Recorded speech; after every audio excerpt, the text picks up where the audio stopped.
Hi అండి, Anitha village food. నేను మీ అనితానండి. నేను ఈరోజు వంకాయ పప్పు చేస్తున్నానండి. పెసరపప్పు ముందుగా కడుక్కొని పొయ్యి మీద పెట్టుకోవాలి.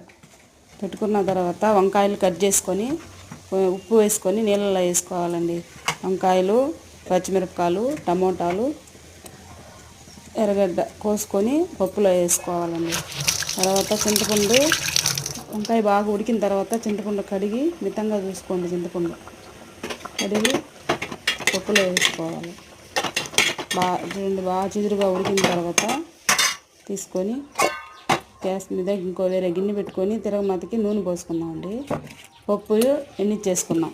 ముద్దకావం తీసుకొని పప్పు బాగా మెత్తగా ఎనిపేసుకున్నాం.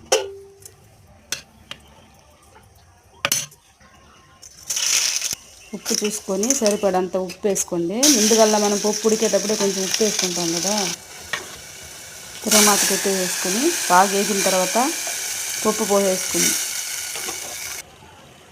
పప్పు తిరగమాత అయిన తర్వాత చూడండి ఎంత బాగుందనో.